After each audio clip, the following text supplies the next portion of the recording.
Every year, the major players in the consumer tech industry gather in Las Vegas to swing their large metaphorical phalluses. They unveil their latest and greatest products and ideas that may or may not reach the consumer market. Or at least, that's what they used to do. But if you watched my CES video last year, you'll see I renamed this AI slop convention to the Disposable Electronics Show. Well, this year, I'm renaming it again to Corporate Electronics Show, with the catchphrase, consumers eat shit. And I believe this situation is all my fault. You see, while Lupe and I were walking through the desert in search of toothbrushes and married women, we stumbled upon a ghost town. A quiet place I could scrub the gooch, do some landscaping, and enjoy Lupe's original masterpieces. But then, we saw it. A time machine. While inspecting the engineering, I jokingly said, wouldn't it be funny if this took us to the very worst, most enshittified year in human history where consumers can't afford anything, nothing is repairable, and AI is destroying the very fabric of humanity?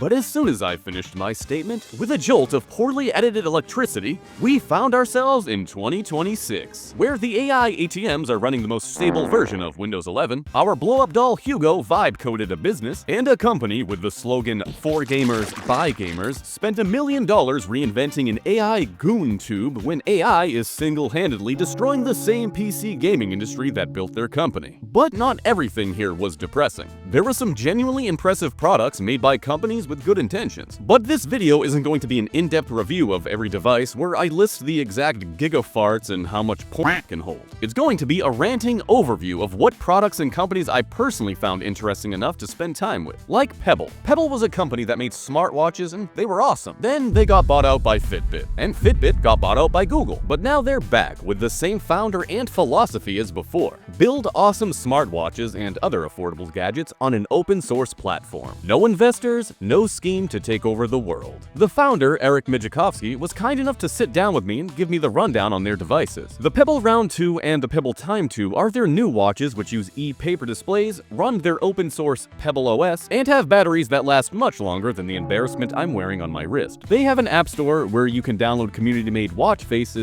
and as always, the community does not cease to impress. And of course, you can actually replace the battery on it by just unscrewing the back. But their ring, the Index 01, was the most impressive. It has a little button you press to make a voice note and it syncs with the app on your phone. No AI, no cloud, no notification. The battery lasts up to 2 years if you're just making quick 3 to 5 second notes, and though you can't replace the battery yourself, the ring is only $79 and you can send it back to them when you're done so it doesn't end up in a landfill. It's not perfect, but it is a step in the right direction. This was one of the highlights of CES for me. But for my wife, it was the robot vacuums. Now, my wife isn't into tech at all, but she does have an unhealthy obsession with robot vacuums, hence all the RoboVac reviews I've done on my channel. So this year, she reached out to XLean, who we ended up being so impressed with, they became one of our sponsors that covered this trip. She saw their Kickstarter online a few months ago, and with their intended release date in March, we figured we'd swing by their booth. Now, I'm always wary of Kickstarters, and thought it was just going to be another copy and paste RoboVac, but after spending way too much time messing around with their vacuum, including driving it around, not only is this thing legit, it may actually be the best RoboVac to date.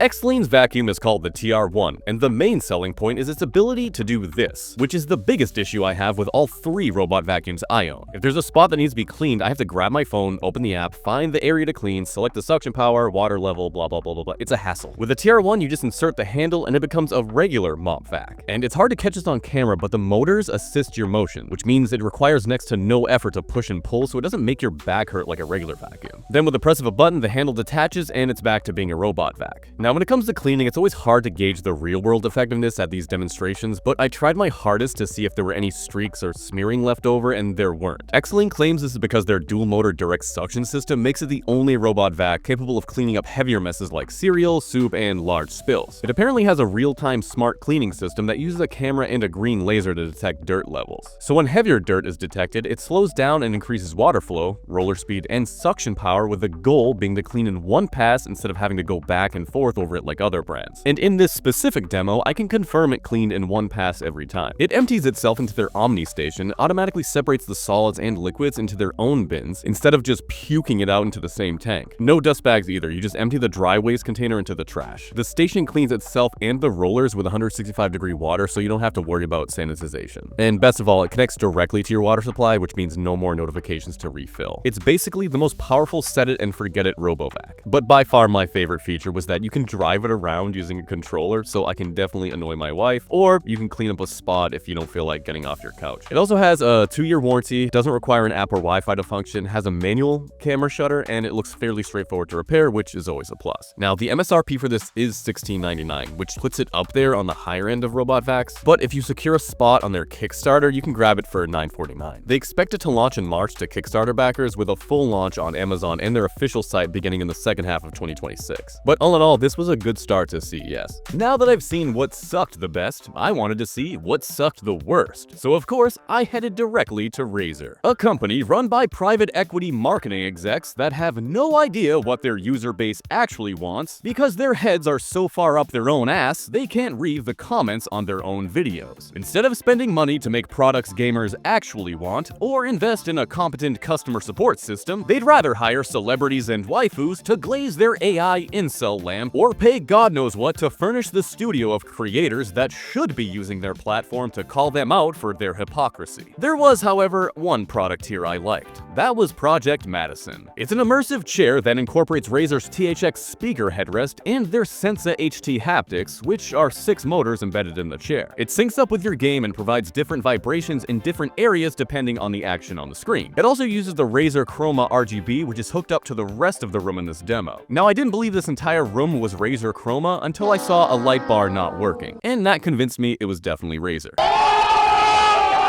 But after using this chair for a few minutes and chatting with the lead designer, this is something I would actually purchase because it really does add to your immersion. Except it's Razer, and I know I wouldn't get an ounce of support the minute the warranty expires and something breaks, or Razer Synapse updates in 2 years and renders this entire setup obsolete. Regardless, this is the stuff Razer should be focusing on. What makes this visit even more disappointing was when I spoke to their PR guy off camera and told them how bad the public's reaction to the GoonTube was, based on their own posts, and how disappointing it is that Razer is going down this AI route when it's the very thing that's destroying the industry they claim to represent. The dude tried to gaslight me, saying he doesn't think the reaction was bad and that he thinks a lot of people will use it. At this point, I realized I was just wasting my time and I wasn't gonna get any meaningful answers, so I just dipped out to find somewhere to relax. Thankfully, I stumbled upon these glory holes in the convention center that actually turned out to be hand massagers. But it was loud, and I needed a quiet place to fume, which just so happened to be the Be Quiet suite. They've been on my bucket list for years now, so I was excited to see what they had in store. I love their dedication to making things as quiet as possible without compromise, so it was a pleasure to stop by their suite and take a much-needed break. Though Lupe seems to have enjoyed it the most. And you guys know I'm not a big fan of RGB, but man, when I see it done tastefully, it is very tempting. The Darkrock 6 and Darkrock Pro 6 were a breath of relief amidst the rainbow diarrhea my eyes were being splashed with all week. Though the Darkrock Pro 6 I/O LCD would go absolutely ham in my new height build, as would a blacklight loop I/O LCD with red RGB. This is when I hate having too many options, because now I'm wondering if I should just ditch the Salem Texperts theme on my build and turn it into an Akira one, because come on, this thing would look sick. I can add like glowing red cables, a cool Akira GPU support. Sorry, I got carried away. They were also showing off their beastly new 1200 watt PSUs, but I was most tempted to steal the Dark Perk mouse and keyboard since I'm planning on doing more streaming and am currently using a very noisy Gravistar keyboard and a mouse which shall not be named. I'd love to hear some feedback if you guys own any of their peripherals. But on to the next and perhaps most important meeting of my CES trip, IbuyPower. The company who, in the past few years, has demonstrated a level of transparency and accountability that should be the standard across the entire industry. For those of you that don't know my history with them, from 2021 to 2023, I saw an influx of pre-built systems coming into my shop with defective parts. IbuyPower, being one of the most popular pre-built suppliers, was also one of the most common visitors in my shop, leading to me giving them the nickname I Buy Problems. And when I confronted them about why this happened, they didn't attempt to weasel their way out of accountability. They straight up said, yeah, we f***ed up. It was a perfect storm of shit, because the insane chip shortage of that time led to an unprecedented demand for their pre-builds. And because of this, their QC took a hit. And I'm paraphrasing here, but where they would normally test a system 100 times, they tested it 70 times just to get it out of the door. This was obviously a bad decision, and it taught them a hard lesson that I've personally had to learn myself, which is, as tempting as the money may be, it's never worth skimping on QC. It leads to bad customers and a damaged reputation. In their case, it led to defects slipping through the cracks and ending up in my shop, and me roasting the shit out of them. This experience caused them to implement procedures to make sure QC would stay consistent regardless of demand. And at the same time this was going on, their AIOs began failing due to the same manufacturer defect that made me swear off AIOs on my personal builds when I had 2 fail back to back. This wasn't directly their fault because it was a manufacturing error, but it was terrible timing. But this is where IbuyPower was different. Instead of passing the blame or pretending the problem didn't exist like some other companies, they recalled these AIOs and provided new ones for anyone that had an affected model, even if it didn't fail yet. They were transparent and communicated clearly the entire time. This is what makes the difference. Every company fucks up. What sets you apart from the snakes is how you deal with the fuck up. And for them, it's clearly paid off. In 2024, we were seeing more IbuyPower PCs come in for upgrades versus repairs, which is why last year at CES, I upgraded their nickname to IbuyProgress. And in 2025, they were the only company that had the balls to crack open their books and show the world how the tariffs were affecting everything at a time where we were all collectively shitting ourselves due to uncertainty. Having this level of transparency and communication in an industry where the norm is to pretend nothing is wrong is why they now deserve to be called IbuyPower. The next year is going to be rough for them, but as pre-builts are going to become a more common purchase, it's nice to know at least one company in the industry isn't actively trying to f*** the consumer. I really look forward to seeing how they perform this year. But now to height. As always, I was impressed with their cases, and it was awesome being able to see their Z90 concept case. That unfortunately ended up being impossible to manufacture at scale, but it did lead to the creation of the Y50. But man, I would give multiple limbs to build in this thing. Like, imagine if it was glow in the dark, it would be sick. Anyways, onwards to Asus. I'm sure they have some cool new motherboards, but since no one can afford RAM to put in them, do we really even care? I don't, so I'm checking out their hologram fan display thingy. Not my cup of tea, but I'm sure it'll appeal to people who want their PCs to have as many displays and visuals as possible. As for the laptops, Asus and ThinkPads were always the least common laptops to come into my shop with issues, so it's nice to see them marketing their reliability. The ZenBook Duo is back with a new hinge that can apparently withstand the weight of my ball, and the slogan, "Let's Duo it," which is coincidentally what Lupe and I say before we smash your mother. But it was cool to see the guts on display here. Their new 240Hz 3K alphabet soup display was insanely impressive, but for the love of God, can we just shorten these model numbers? Because I'm not reading all that. I was also impressed by their ROG Falcata split keyboard, but I saw the price, which was $420,